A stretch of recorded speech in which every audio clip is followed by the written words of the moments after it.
हाय friendo, कैसे हो आप सभी।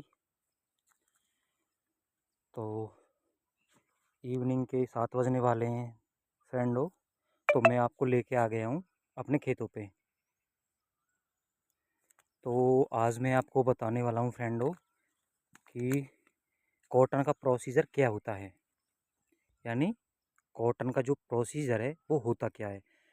तो मैं आपको पार्ट 1, पार्ट 2, पार्ट 3 के माध्यम से तो सारा ये कॉटन का प्रोसीजर स्टार्टिंग से लेके लास्ट तक मैं आपको बताऊंगा ये कैसे होता है और कैसे नहीं होता। तो दोस्तों ये हमारी कॉटन है, ये होता है कॉटन का पेड़।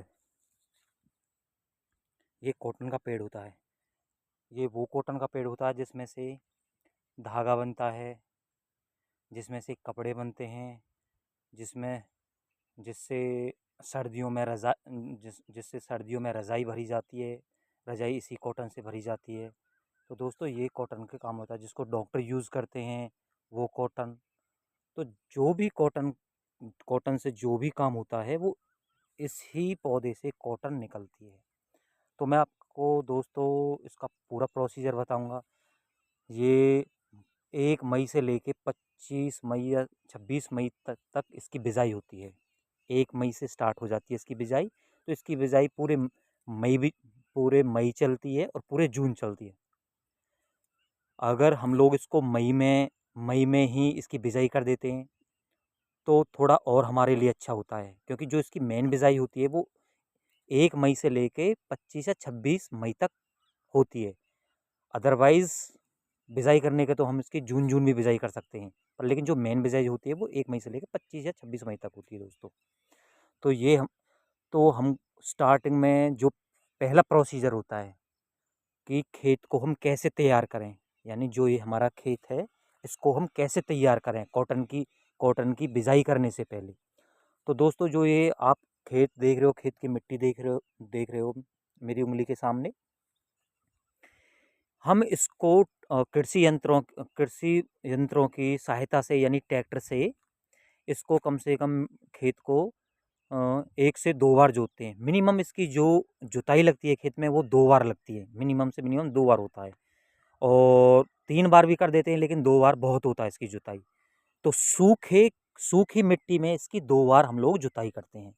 सूखी मिट्टी में 2 बार जुताई करने के बाद फिर हम इसमें बोर से पानी दे देते हैं इसमें। जिसका बोर का सिस्टम है बोर से दे देते हैं, जिसका नहर का सिस्टम है नहर से दे देते हैं।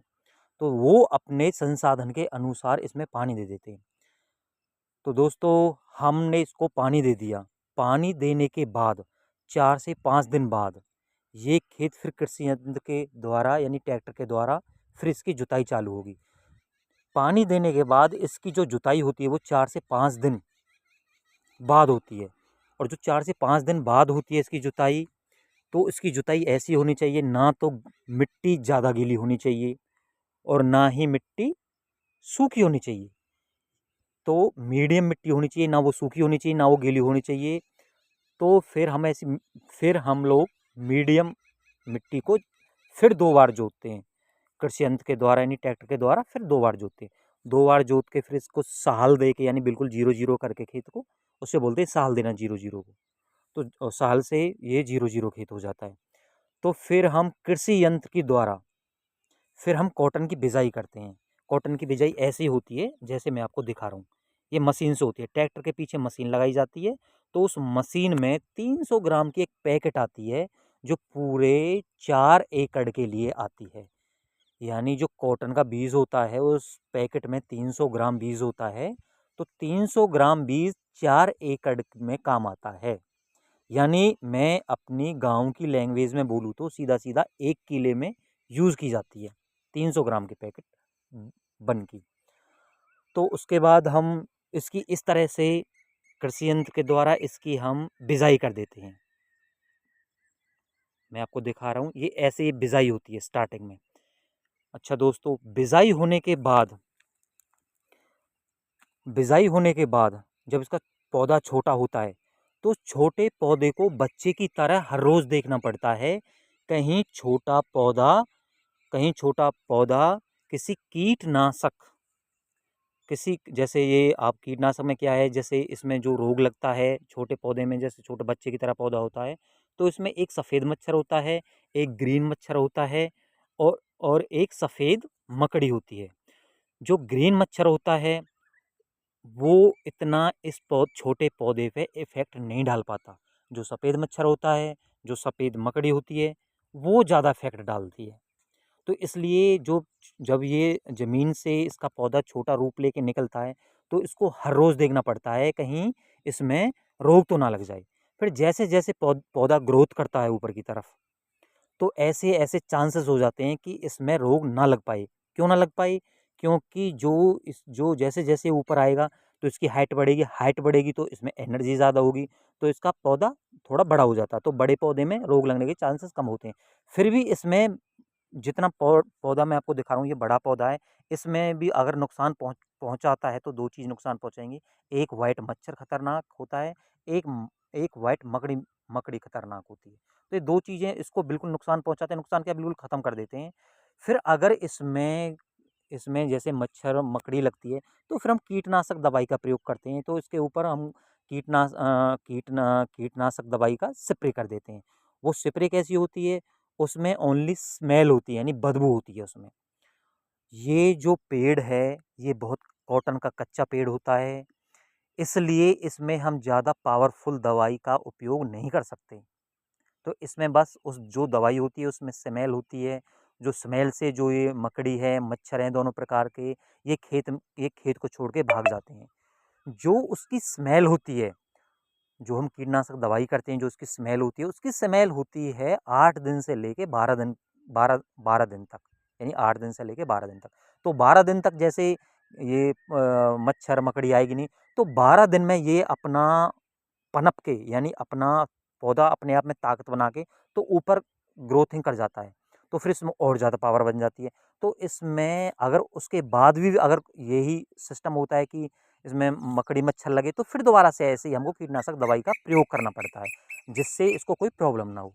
अच्छा फ्रेंडों, ये तो होगी इसकी कीटनाशक की रोग लगता है तो रोग को हम कैसे दूर करें, तो कैसे इसकी रेख-देख करते हैं हम लोग, वो मैंने आपको बता दिया। और फिर जो कृषि विभाग बताता है, बिजाई करने के 45 दिन बाद इसमें पानी लगाया जाता है।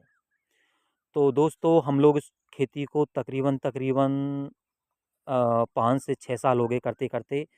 ये कोई ज़रूरी नहीं है कि अगर बारिश ना हो तो अगर बारिश ना हो तो इसमें पानी लगाना कोई ज़रूरी नहीं है बिजाई होने के 40 या 45 दिन बाद। एग्रीकल्चर बोलता है कि बिजाई होने के बाद 40 या 45 दिन के बाद पानी लगना चाहिए, लेकिन कोई ज़रूरी नहीं है इसमें, क्योंकि हम लोग स्वयं करते हैं इस चीज़ को, तो कोई ज़रूरी नहीं है। तो दोस्तों इसमें पानी 45 दिन बाद लगे ना लगे तो कोई प्रॉब्लम नहीं होती। दूसरी चीज़ यहाँ पे क्या है दोस्तों, कि जो ये पौधा है जो ये पौधा है, ये मैं आपको बता चुका हूँ कि बहुत ही नाज़ुक होता है, इसके अंदर इतनी पावर नहीं होती, ये इसको कच्ची खेती मानते हैं। अगर इसमें बारिश ज़्यादा हो, ये ये कौन-सी जगह पे ज़्यादा कॉटन लगती है, मैं आपको बता देता हूँ। कौन से क्षेत्रों में सबसे ज़्यादा कॉटन लगती है, वो भी बता देता हूँ, और क्यों लगती है, वो भी मैं आपको बता देता हूँ। ये उन क्षेत्रों में कॉटन लगाई जाती है, जिन क्षेत्रों में पानी का अभाव कम होता है, जिन क्षेत्रों में पानी की कमी होती है। पहली बात। दूसरी बात, ये उन क्षेत्रों में भी सबसे ज़्यादा कॉटन लगती है जिन क्षेत्रों में पानी खारा होता है, यानी जिन क्षेत्रों में पानी मीठा नहीं होता। तो ये कॉटन एक ऐसी है, अगर पानी मीठा भी नहीं है ना, थोड़ा मतलब कि खारे टाइप में, तो उसमें भी ये हो जाती है। तो दोस्तों ये इन 2 क्षेत्रों में इन्हीं क्षेत्रों में सबसे ज़्यादा कॉटन कॉटन का यूज़ करते हैं, कॉटन लगाई जाती है। तो दोस्तों अब मैं आपको आगे का जो प्रोसीजर है, इससे आगे का प्रोसीजर तो मैं आपको पार्ट 1 ये हो गया, पार्ट 2 में बताऊँगा कि जो ये कॉटन होती है पेड़ में कैसे लगती है, पेड़ में से लगती है, कैसे निकलती है, कैसे इसमें फल-फूल आता है, तो वो मैं आपको दूसरे पार्ट में बताऊँगा कि कैसे कॉटन इसमें बनती है, कैसे कॉटन नहीं बनती, कैसे निकलती है, कैसा उसका कलर होता है, और ये जो पेड़ है, पेड़ के अंदर किस चीज़ में कॉटन लगती है और कैसे निकाली जाती है, तो मैं आपको आगे का सारा पार्ट 2 में बताऊँगा। तो आप पार्ट 2 देखें। धन्यवाद दोस्तों।